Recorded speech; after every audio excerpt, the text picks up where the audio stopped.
Hello, and welcome to the very first episode of ProjectPros Podcast, the show where we explore the art and science of delivering successful projects, sharing insights for both business leaders and aspiring project professionals. I'm your host, Josh Agbede, CEO of ProjectPros Hub. In this debut episode, we had the pleasure of speaking with Andrew Millington, a chartered project professional, a fellow of several prestigious organizations, and the founder of ADM Project Consultants. Whether you're a business owner looking for smarter ways to deliver results through project management consultancy, PMO services, or PMaaS, or building a career in project management and seeking practical guidance and growth, this conversation offers something valuable for you. The episode is titled Building Project Success, Conversation with Andrew Millington. We covered what truly makes projects succeed, the role of consultancy and outsourced PMO services, and the key traits and future trends shaping our industry. Let's dive into the conversation. Well, thank you so much. For our viewers who would like to know you more, so could you introduce yourself? Okay, so my name's Andrew Millington. I've been doing project management for a while. I think is probably the best way of saying this. Project management. I think. Well, I'll just start back at the beginning. I think, like many people at my point in my career, I started my professional career in another discipline. I think that's fair to say that most of us who are project managers today actually started off as something else. And mine was engineering. And I think through various opportunities, I ended up moving away from electronics, developing software, and ended up leading a software and systems technology company. And we developed software for real-time applications, ground-based. And in actual fact, I was responsible for finding the opportunities all the way through the life cycle to delivering them and then going into support. And we were a joint venture. And when one of the partners in the joint venture decided that they were going in a different direction, their strategic direction was slightly different, we were acquired by another company. And through mergers and acquisitions, they tagged all their staff. And lo and behold, I came out as a project manager, which was a bit of a surprise to me, having developed software for about 10 years, but placed me in a totally different space. Was I excited? Okay, it was different. But what it did mean was that I had to further develop new skills, both leadership skills and project management technical skills. Now this is quite interesting, and it's quite a refreshing change. And also it meant that it would open up very different sectors to me because I'd gone into developing real-time software. Yeah. And I think sometimes when I go to conferences, you ask people who started out as a project manager, and nearly everyone is still sat down. There are maybe one or two graduates that stand up. Yeah, true. And I think like most of us, I think probably like yourselves and many of our listeners here, we are in the position where we have been fortunate enough that project management came along and we put our arms around it. And I've had a bit of a roller coaster of a career. I've had some interesting jobs. I've been global head of project management, director of projects, etc. And I can look at some of the projects now, some of the things that have happened, and say I worked on that, I helped deliver that. So project management has in many ways given me the ability to see something from conception all the way through delivery into going into use. And I'd had a long career, and I'd always wanted, madly enough, probably to be self-employed. And the opportunity rose a few years ago, and I set up my own project consultancy firm back in 2021. It's been an interesting ride, I've got to say. It still gets me up in the morning. It still gives me the sometimes the rush when people say, "Can you come and talk to us like you have? Yeah. Would you like to? Can you come and help us for a couple of days?" Or people reach out and say, "I'm really struggling. I'm trying to do chartered, and so said you help them. Could you help me?" So yeah, I still love project management, even though I'm not actively in a large scale project at the moment, and I'm doing lots of different things for my own organization. But it still gets me up in the morning. I still find it exciting. That's good to know. So what's the name of your consultancy firm then? So we are ADM Project Consultants. If you look us up, ADM Project Consultants, we've got a website. If you look on some of the pages there, it'll go through some of the papers that I've written and some of the presentations that I've done.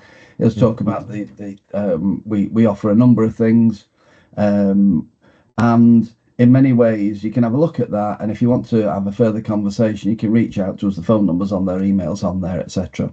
But ADM Project Consultants is about helping people deliver projects.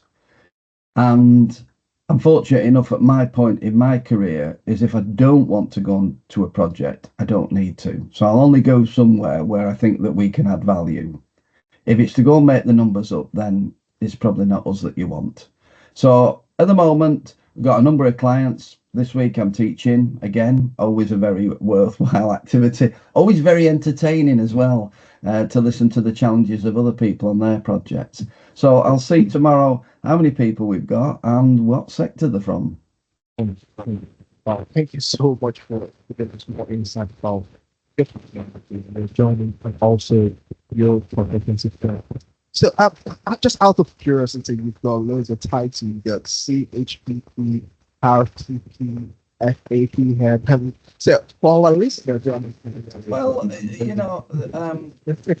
what do they mean and how does it relate to project management? How does it help you? When you're right, I have got a number of these. I'm a chartered fellow with the Association for Project Management, and prior to them becoming chartered back in 2017, I did their previous standards, which was called the Registered Project Professional.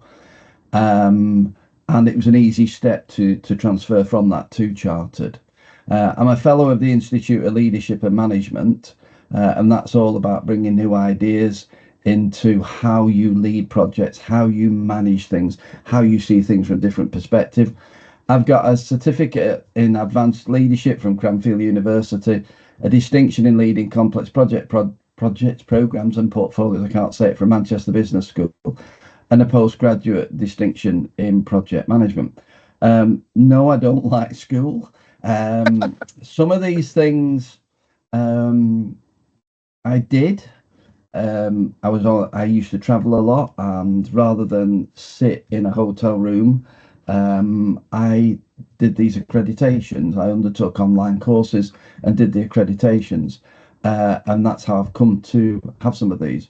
Today, I've got to say, today accreditations and credentials are probably more understood by anyone coming into project management. They're mapped out a lot more than, say, they were 10 years ago, of what people should be doing at what point in their careers, what sort of expertise they've got. And there are many competency frameworks. The APM's got its own competency framework that lots of organizations copy and then embellish in there and map those onto the careers of people within their organizations. So when I look back, I'm back at the beginning of doing project management. I hadn't got any qualifications in project management. So whilst I was running projects, I wanted to step back and start to do things properly. And I joined the APM, and I had a chat with them, and I explained what I'd been doing, and they suggested that I went down the registered project professional route. That was hard, I've got to say. It was 43 competencies with 150 words that you had to write for each one. So it was about a 6-month activity. Wow. And then the step over to was a straightforward half-hour interview to become chartered. Back in 2017, APM got the Chartered Award, and I was on the Chartered Project Management panel who underwrote and agreed who'd met the criteria. And so today, if you look on many of the websites, or if you look on the way in which projects are done, you've got relatively good roll through them. You've got the project management fundamentals, you've got the project management qualification, the project professional, which is is an interactive one, and then you've got the chartership. So I've got a few of these. Now somebody said to me, well, you know, do having qualifications make you a great project manager? I'd like to say, well, no, of course it doesn't. It's a way, it's part of the journey. There's the experiences that you get in work, there's the qualifications, accreditations that you get along the way, and merging the two of them together helps you deliver complex projects. And if you have the relevant coaching, or you have somebody who is mentoring you, then they can help you develop those skills and help you lead the teams that deliver the complex projects. And I think we might come on to what is project management in a little bit, but for me, there are three things that you do. One is you're taught, two is that you learn on the job, and three is that you have somebody else that you can go to with your problems who'll say, let's remember in project management, we stand on the shoulders of giants in many ways. Lots of people have had the same problem that we have. So don't go and invent it yourself. Don't try and fix it. Go and ask some people. And that's either via training, other job experience, or having a mentor or a coach to help you along the way. So I've got a few of these. I do offer this to people. I don't charge them or anything like that. There are a number of people who may well be listening to this that I've helped along the way, and they're now helping people along the way as well. So we're passing it forward. We're playing this on. And I think we need to do this for our profession to grow and our profession to be successful as well.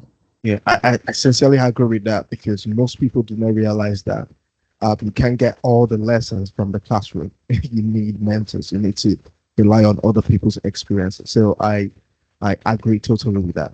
So having said all of that, in your experience then, what are the three traits that define an excellent project manager today? So in today's context. Only three. Well, let me just roll back and let me say that, first of all, my belief is that project management is both an art and a science. And that's one of the questions I often put up at the beginning of any of my training course. Is it an art or a science? And for me, the first thing is that in the art way is around communication, the ability to listen. Now, I know this sounds dead straightforward. We've all got two ears and we all listen. We all went through school listening. But as we get older, we do have a tendency to jump in. And we want to speak. We want to take control. We want to make sure that our voice is heard.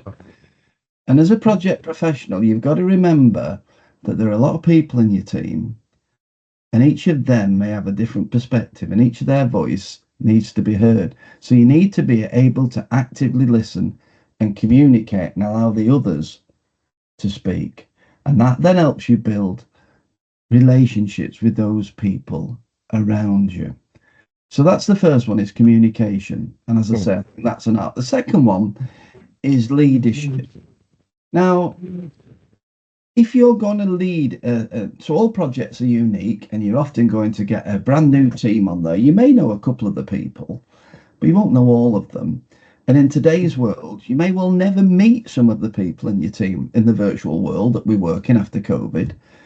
So you've got to be able to lead. And this is all about being able to listen to other people and to create that shared vision of where you're going and what good looks like, and then harness their energies and imagination of those in your team, and then to be able to create a shared vision such that they'll buy into it, they'll have equity, and they'll want to deliver it. But leadership is something that you should be proud of. To be a leader, it's an honor. It's not a task. It's about listening to people, about taking their problems away from them and being someone that they can talk to. And again, that's in the art space. And the final one is the science. Now, we all know in project management, you take data from multiple sources, from Microsoft Project to a risk tool to Excel's everywhere. And you turn this into information. You turn this data into information, and that then allows you to make decisions on what you should do, where you are, where you're going, when you're going to get there. Now, don't think that these tools can fix everything for you. If you go and spend a fortune on tools, will your projects deliver themselves? Of course they won't. Remember, a fool with a tool is still a fool. It's still And true. therefore, you can't just rely on Microsoft Project or Earn Value Management or risk tools, etc., or Excel to say, aha, this is what we do. So the science part of this is being able to understand that data and then with your team be able to decide what the next step is. Now, project controls is a whole science in itself. We even have a conference now once a year in November up at Wembley, and we have competitions of various different categories. But the science part of project management is constantly evolving, and you've got to stay abreast of that. As your career matures, you don't need to do all of the data, but you need to be able to understand the information and what it's telling you, and then with that be able to make decisions. So for me, it's communication, leadership, and then the ability to manage data from multiple sources, turn it into information. Wow, absolutely amazing. Thank you so much. But just out of curiosity, which of these three would you say is the most important skill you have to have as a product manager? What's the most important if you're meant to pick one? The most important one in project management is communication.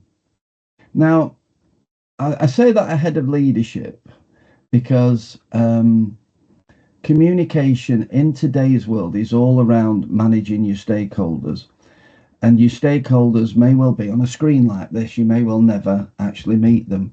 Forming a relationship with people who aren't actually at the water cooler moment, or in the coffee shop, or you sit down and eat your lunch with, etc., is more challenging. So communications, you have to work out how you're going to do that.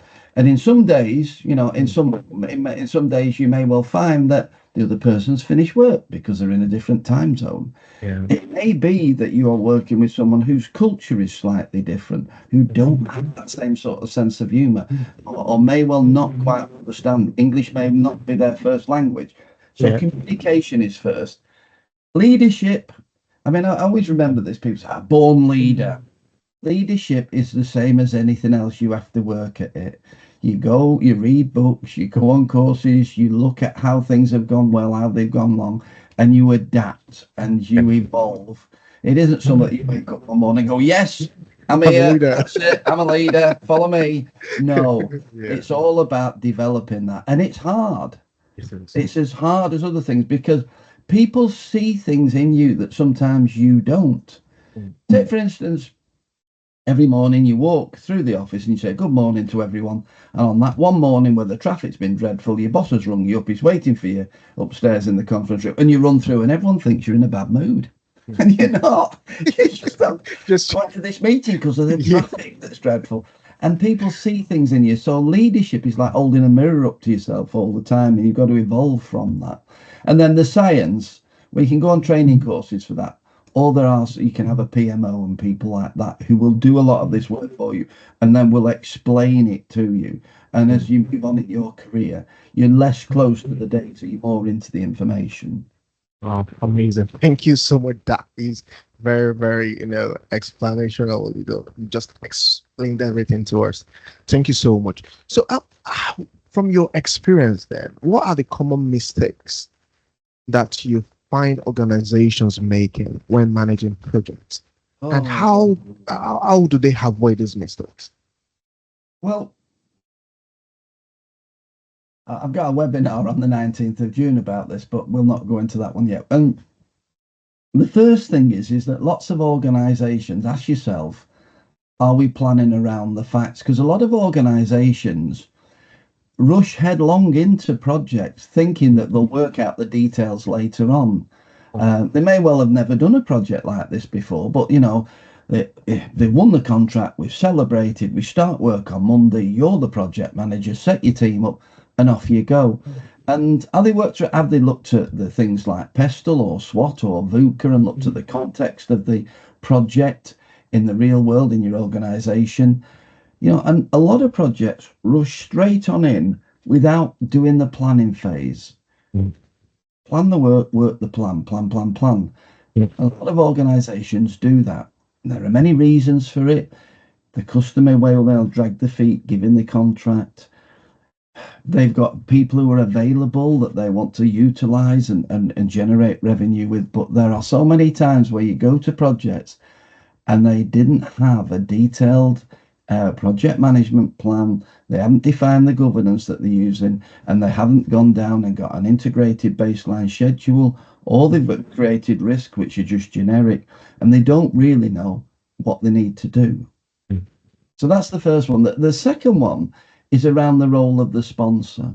Now, the role of the sponsor is key on any project, because at some point on a project, you will, as the project manager, run into a brick wall, mostly around, if you're in a matrix, requesting people at short notice who just aren't available. And this is where you need the support of the sponsor to unlock or get around those brick walls that you've got. Now, if you've got an absent sponsor, or a sponsor who has never done this before, then you're going to struggle. Absolutely. Because you go to them with your problem, and if they haven't done this before, they will probably ask you what you want to do. You didn't know before you went there, or you may have some idea. But an absent sponsor is key at this. And that's why before you set off your project, it's key that the sponsor understands their role, what review boards that they should chair on, and how they should be there with their arm around the project manager, because they own the business case. Now, the next one is, are you following the processes? Are you just playing lip service? Is it a real schedule, or is it a picture? Are they real risks, or are they just generic? Are you really going to make that amount of money? So it's, are you actually following the process? Because you need to plan in your process. You need to plan in how you're going to understand the progress of your project. If you haven't got a process, you're not following governance, then it's a free-for-all. True. And then maybe a lot of projects don't accurately assess their progress and or report their risk. They do this happy day reporting where everything's green, or they are in a Mexican shootout, which is where you're all pointing guns at each other, waiting to see who blinks first. So let's not declare that we're late because one of our suppliers is going to declare the late, and then we can blame it all. We can put it all. Or ask yourself, are the status reviews really adding value? Is it just a talking shop? Are there too many people in there? Does nobody really know their role, etc.?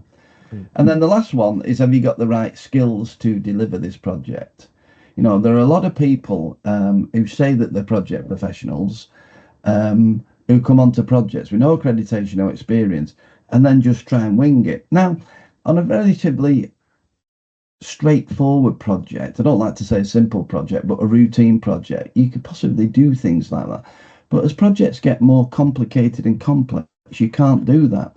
And therefore, you've got to ask yourself, have I got the right skills in the organisation and the team? Do I need to outsource things? And for those running this, are we confident that they can do this? Because, adding people to a late project makes the project later.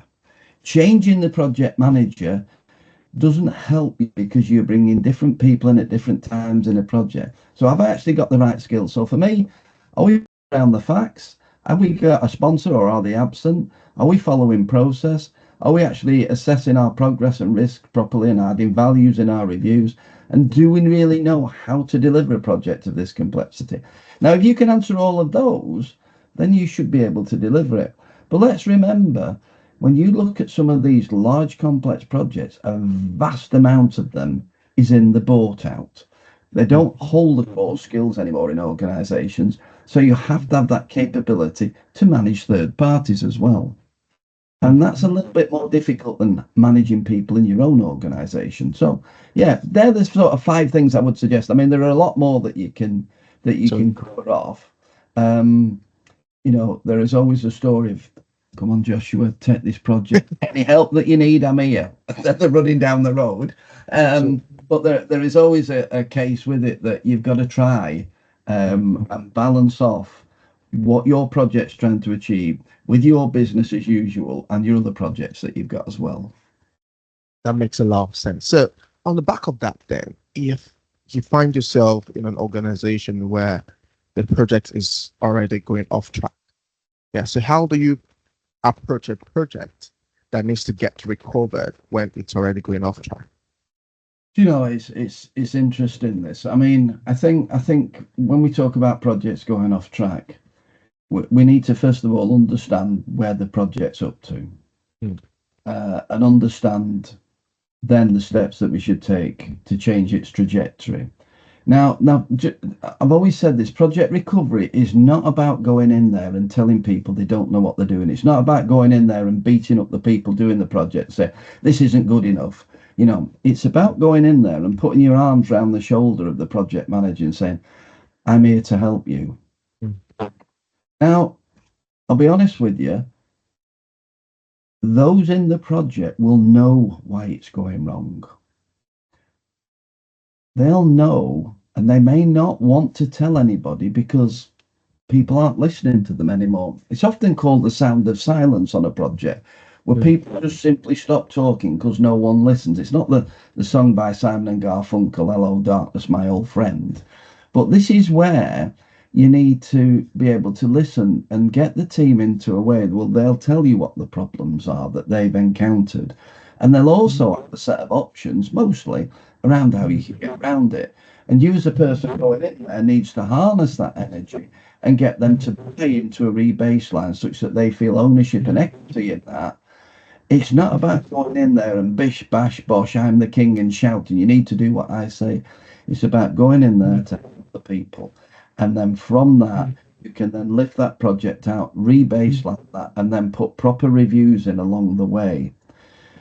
Often projects don't go wrong overnight. There is an underlying trend to it. Sometimes the people didn't come when they wanted. They didn't get the contracts in time with their supply chain. The customer had there were lots of assumptions made on a project that the customer's still clarifying. In some ways, you're in a changing, evolving technology world where you may be on dependencies of things that haven't yet been created. Yeah. So I would always approach it to say, I'm here to help, not here to beat you up. I'm here to help. And then you listen and you find out what the issues are. And for each of those, you build a plan to get around that with the people in the team. And you may well need to add some more people to the team. You may want to give some more training, etc. But when a project is not where it needs to be, it's around finding out, first of all, where they are and how do we fix it. Wow. Thank you so much. What a brilliant answer. Wow. Yeah, it's just good to know that people need to first of all take a step back and not come in and try to show as if they are the boss and knows everything about product management and others who don't know what they're doing. Yeah, it's a kind of way to kind of rethink our approach, because that's what most people would do. Just come in and say, "Oh, you don't have a clear acceptance criteria. That's why you're struggling with all of this." So that makes a lot of things. But I would say that then, why do you think more businesses today are turning into project management consultancy rather than having to employ or hire in-house project managers?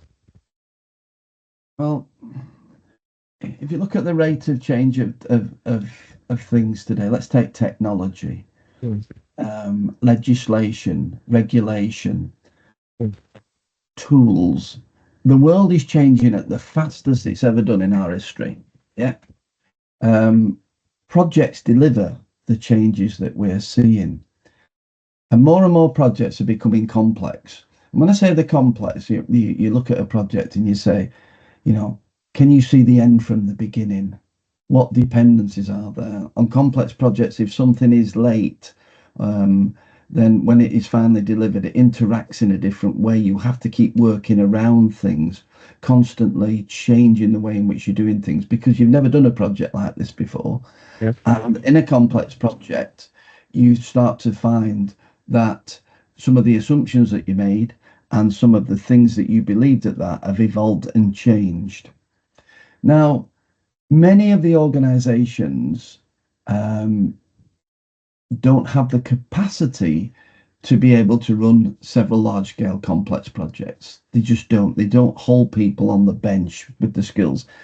People that they've got in their organizations are utilized and often overutilized. So they're trying to stand up teams, and deliver and develop the teams and deliver complex projects. So they start looking externally to consultants who can come in and hit the ground running and show them what they need to do, and develop the capability, please the customers, and give them that headroom to say, well, let's bring somebody in who can get this going, and we can bring someone in to be coached alongside them that will then eventually take this over. Part of the delivery is about developing the team as well, and putting processes in place and tools. And if you start to look at consultants, well, you can get consultants to come in relatively easily. If you want to hire somebody, you could be several months down the road by the time you've advertised, by the time you've interviewed, by the time you made the offer, etc. And then they're on countdown time from their other organisations. 6 months could have gone by. Yeah. So there is that time factor in that, and there is also speed that somebody can come today, and that you can make a plan to offload them. Now, one of the key things with any of this is around trying to plan when projects come in, and that's very difficult. Far too often you go and do a bid and then it goes dormant, then they don't have the money, and then they do have the money, and then they're going to give you phase one, and then they're going to bid for phase two, etc. And you can't afford in a modern organization to have a bench of people just waiting for these decisions to be made. Those people are out being utilized. And when you do get conflicting projects in an organization, your the path of least resistance is to go and get a consultant in from the marketplace. Oh, absolutely. And that's going to lead with the next question. You might have answered some of it already. And it's basically, what are the benefits of outsourcing, PMO services, project management services to a firm like yours or like ProjectPros Hub? Well, first of all, we can be there in a relatively short period of time, and we can bring capability that and experience that you may not have in your organisation. And obviously, it's the speed. As I said, if you go to hire someone, it could be 6 months. I know in some organisations, 9 months to 12 months isn't unusual to hire a senior person. And this is while the clock is ticking on your project. In addition to this, there's the capability that you're going to get. If you're not happy with the capability, you can drop the consultants off quite quickly. If you want to increase the capacity, you can get more people in. If you use project management as a service, it simply saves you money because, first of all, you don't have to provide pensions, national insurance. You don't have to hire people long term. And I also think it sends a better message about being structured. Instead of you constantly on that roller coaster of hiring and then downsizing, and people don't want to come to your organisation because they say, well, hang on, 3 years ago you hired so many people and then you got rid of them 18 months later and now you're hiring again. I've got dependents and a mortgage to do. So I think if you're going to talk about outsourcing them or project management as a service, you can scale that and you can fluctuate that based upon the people that are becoming available in your organisation. Now, I once worked in an organisation where we used to flex at 15% with interim staff, and that worked really well for us. And over a period of time, we set up like an associates network where we would go out to people that we knew and say, "Are you working at the moment? We've got 6 months worth of work here. We could do with you coming in." And they say, "Yeah, okay, I could be there in a month," etc. And we could flex on that. And then when the work was being delivered, we could drop those off, and then we pick them back up again in a few months' time. And they knew all our processes. We knew what the capability was that these people had, and more than that, you could rely upon them. Whereas when you go and hire somebody, you've only seen them for an hour in an interview. You can only ask them so many questions. Whereas if you start to build relationships with external people that you can, go out and hire and then drop off and then hire and drop off again, you know what you're getting. Absolutely.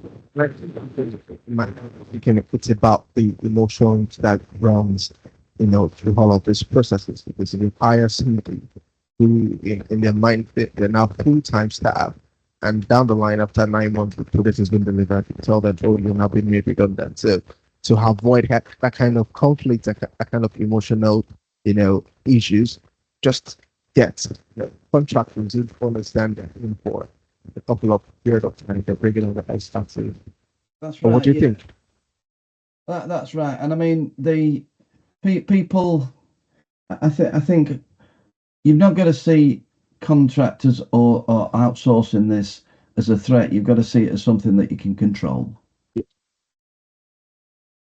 And that's where I would go with this. I mean, from my perspective, I mean, that I think the client expectations evolve today. Once upon a time, you would bid for a project, you would get that project, and you would stay with that client. People's expectations today are slightly different. They want to see benefits, and they want to see those mapped all the way through the project. They want to see their return on investment. Organizations don't hold massive core skills anymore. They work more collaboratively in partnership, long-term partnerships with people, and there's no need for total capability, with large elements of activities being outsourced to specialists, and they can outsource them globally. One of the things that does bother me is the sort of middle layer here, where we've talked about them going out to find consultants. One of my bugbears at the moment is around people. Projects are unique. The definition of a project: it's temporary, it's unique, it has got a defined timescale and budget to it, defined quality and scope, etc. The old iron triangle. But far too often you see in the recruitment organisations, or the people going out to find project professionals, that they are very stuck on product or market knowledge. Now, you say, must have 10 years experience in Microsoft Dynamics 365. Well, it's only been around 9 years. That's the first thing before we get any further. But there are things like that written into these. Now, a project manager, a good project professional, should be able to go to any sector and deliver any project, because you're following a set of processes and frameworks and phases in a project. The product you're not really interested in, because you've got a team that does all that. You've got specialists in your team. Yeah. And far too often I see nowadays people ring me up and they say, I got turned down I didn't get an interview for that job. And you say, why? Oh, well, they said I'd never worked in insurance before. I said, well, wasn't it a functional role developing the project, the capability? Yeah. Right. And so I think it's unrealistic that they keep focusing on the product and the sector rather than the skills. And we've always said in project management and across any of the professional bodies that, project management, it doesn't matter what sector you're doing this in. It's a set of processes and skills that we've got that we follow. And I teach project management, and you get people from National Highways. I had people in from the weather thing in Exeter. I've had people in from banks, etc., and they all follow the same process. They all want to know how to do risk. They all want to know how to do critical path management. Yes. And the product that they put out at the end of it, totally diverse. Yet they're all there in the same classroom with me, and they want to know, how do I do this? How do I estimate top down and bottom up? What is qualitative and quantitative risk management? How should I do that? And they're developing totally different things. So I think that one of the things I'd like to see is less focus on product and sector and more focus on skills and experience. Wow, amazing. Well, thank you so much. Having said that, then, where do you see project management industry in the next 5 to 10 years? Maybe all AI and so many things happening at the moment. So, what major trends do you see shifting the industry? At the moment, we've got over 2 million project professionals in the UK delivering projects. That's an astounding number of people. Wow. And we're spending billions of pounds delivering projects. And over the next 5 to 10 years, I think what you like to see is professionalism will grow. And I'll come back onto that. First of all, the two letters that seem to be in everywhere I go, AI. Not the Steven Spielberg film, but they seem to be a two-letter letter. It's going to change the world. Yeah. That's it. We're all finished. We're all doomed. AI is on projects. Now, many years ago, I remember hearing the same thing when I was a software engineer, that tools were coming out that were going to write the code, and me may as well all pack up and go home. and we're still generating code today.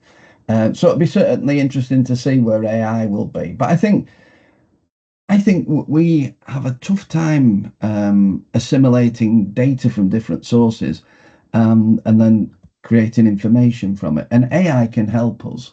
It should be allow us to model changes, and it should be the next step or evolution in project management. Well, if someone said, "What do you mean by this?" Well, we're a bit stuck at the moment because we use project controls. Now, project controls are backward looking. They will tell you that if you carry on in the same pace, doing the same thing, then you should finish on this date and have spent this sort of money. Yeah. And project controls are very good at being retrospective.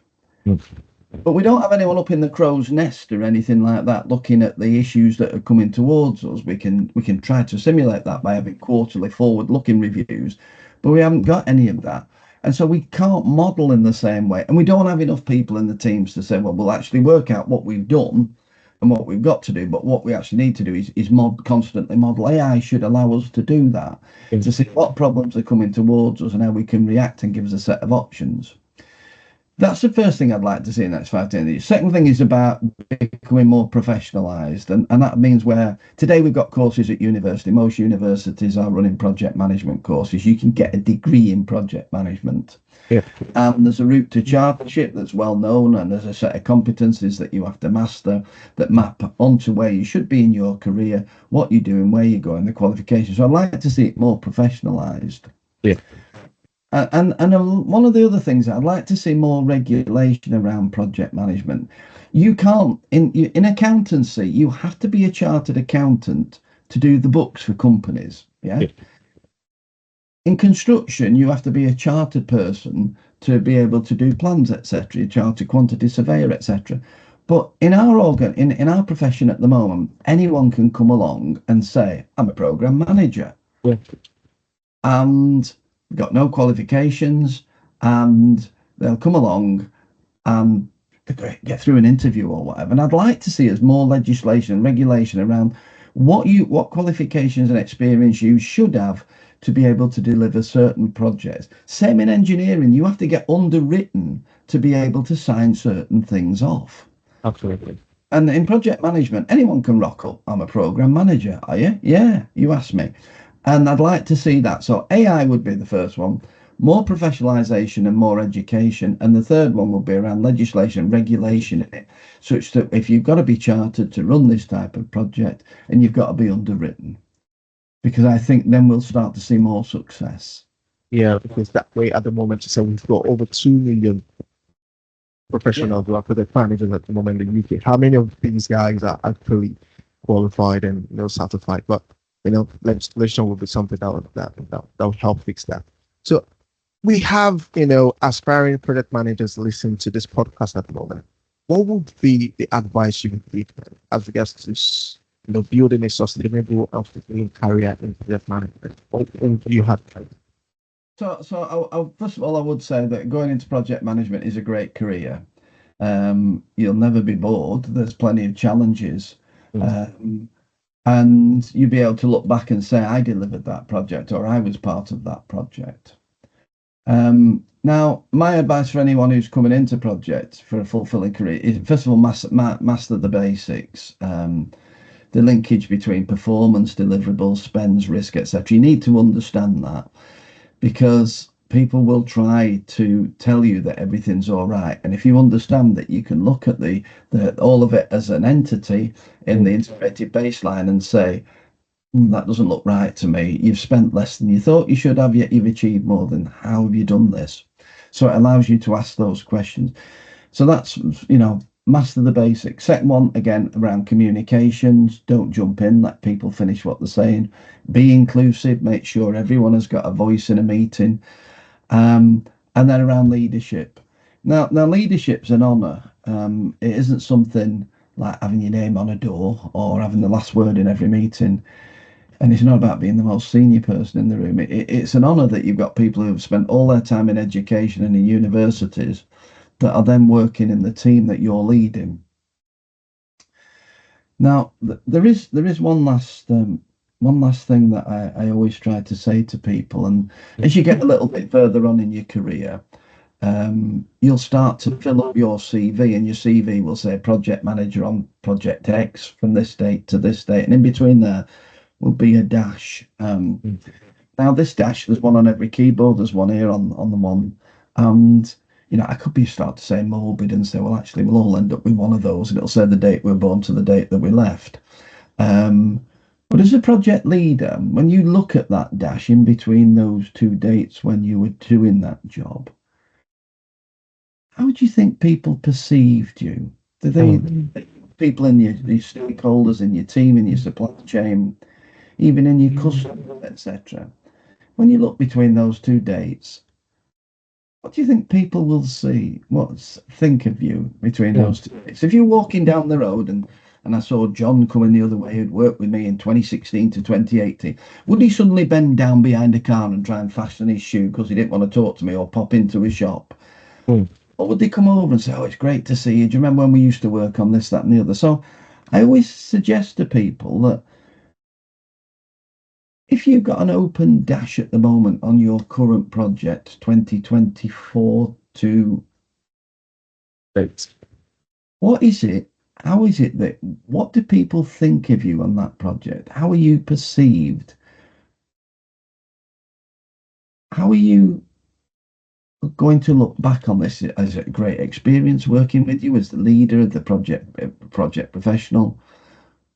Or is it going to be that people that you're working with now never want to see you again? And if you think that, then it's time before that date closes after that dash to do something about it. So remember, master the basics. Remember, leadership's an honor to work with these people. Learn how to communicate, but always look at on the project that you're on. If you think that you're not doing the best that you can for everyone, and developing them and developing yourself, it's time to have a think about what to do differently. And that's where that dash, before that date drops in the end there, you can change things. Oh, amazing. Thank you so much for that wonderful, insightful answer. So I'm just going to ask this final question before you tell us more about your company and how people can reach out to you. What will be your philosophy about project management in one sentence?